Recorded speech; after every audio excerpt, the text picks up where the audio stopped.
Welcome back, everybody. I want to show you some anatomy today of the hamstrings and the calf muscles.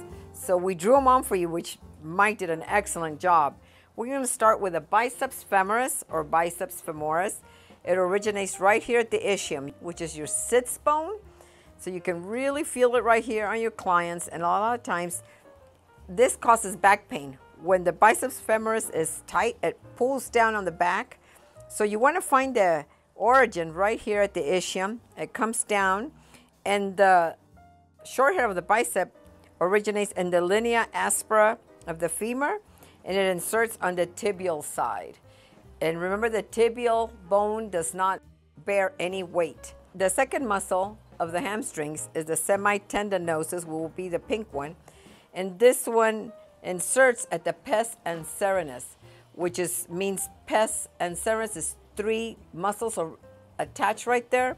Is the gracilis, sartorius, and the semitendinosus with a T. The next one is the semimembranosus, and originates also at the ischium, and it goes down, inserts again into the tibia. Now for the gastrocnemius originates right here at the femur, and it goes down, it kind of splits right here, goes down to the Achilles tendon, all the way to the calcaneal tendon. And the soleus originates right here also, and it goes down the sides. It's underneath the gastrocnemius.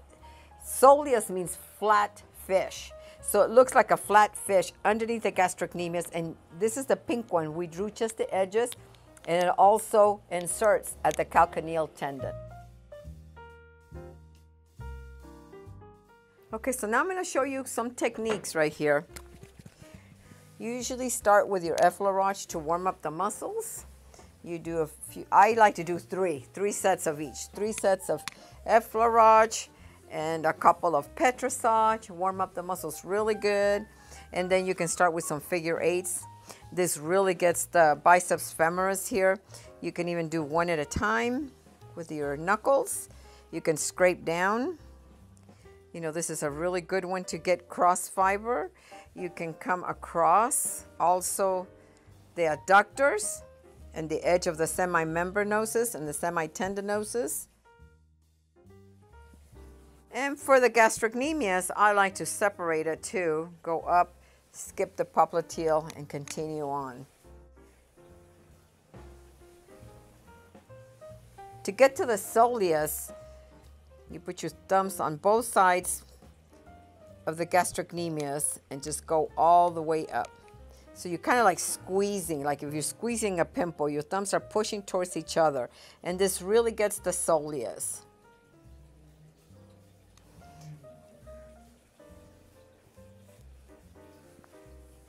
And to get the circulation towards the heart, I like this one too. Really, you get the blood back towards the heart. If you're working with somebody that has diabetes, you want to do it a little bit slower because their veins don't fill up as fast. Somebody with back pain, you want to make sure and get the origin of the biceps femoris and semitendinosus and semimembranosus, because when the hamstrings get really tight, they start pulling down and they can put pressure on the low back. So this is really important for people with low back pain, that you also check the biceps femoris and all the hamstrings. While you're here, just go around the trochanter. You know, go cross fiber. Get the hamstrings and the adductors here. The adductors are all inside. Remember one thing, guys, what I like to teach is muscles in groups. And so I'm going to give you a tip of how I teach my students. That to me, instead of reading 20 muscles all at once and get confused of where they are and what they do and how they function, put them in groups. I always say there's 6 deep hip rotators, 5 adductors, 4 quads, 3 hamstrings, 2 lower leg muscles, and 1 major hip flexor, which is the iliopsoas, which is really 2 in 1, but I like to call it 1.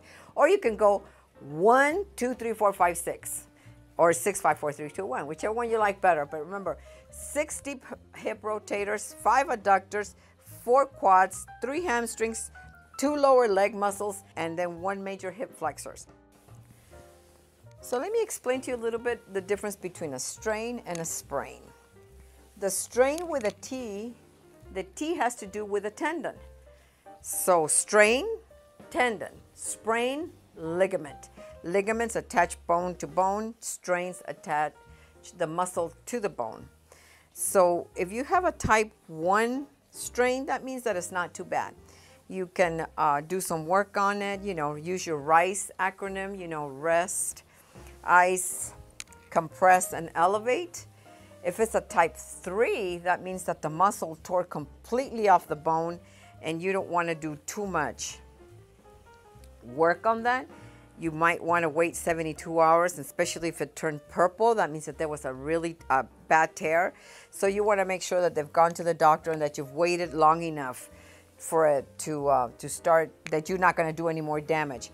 When they have a type 3 strain, you definitely do not want to do any stretching, because if the muscle's already torn off from the insertions and you go and do stretches, then that's not good. So make sure you know the difference and that you're being careful. And also you can do these techniques on somebody that has restless leg syndrome. So people with restless leg syndrome, it really helps their muscles relax. People that get Charlie horses, they get a really bad cramps, usually right here in the gastrocnemius. So you want to take it 1-inch strips and really treat the gastrocnemius real gently. Find the trigger point and work it out. See how it splits right here naturally? Then you go back, because right here, there's nerves and veins and arteries that go through here, and you don't want to do any damage. You never want to put any pressure here on the popliteal. So you can skip that, go up the gastrocnemius, and then just keep going. For bigger people, you can use a forearm. Use pressure with your forearm. Watch your body mechanics too. I'm pushing with my legs, so I'm not doing this with my arm. I'm pushing with my legs. Another thing that you can do is raise their leg, pin and stretch. And if you want them to offer a little bit of resistance, you can do that too. Like push against and then stretch it out. Push again. So this is some of the techniques that you can use, and you can be really specific. And I like to work it all. Muscles work in groups. So you want to make sure that you work the biceps femoris, semitendinosus, semimembranosus, gastrocnemius, and the soleus. And you usually treat the origin, the belly, the insertion. Origin, belly, and insertion.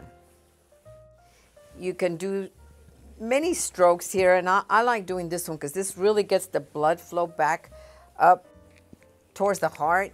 When you're using pressure, you always want to go towards the heart.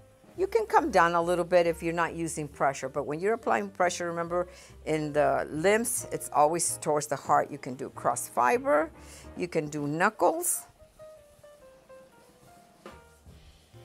Remember the pes anserinus right here where the semitendinosus inserts? You also have the attachment of the gracilis and the sartorius. So you want to make sure and address around the knee. Give them some circular motion and just work all these tendon attachments. I do a lot of cross fiber, and I think that works for me to really get the muscle to relax. And keep the pain tolerance level to what the client can tolerate. Don't go too deep.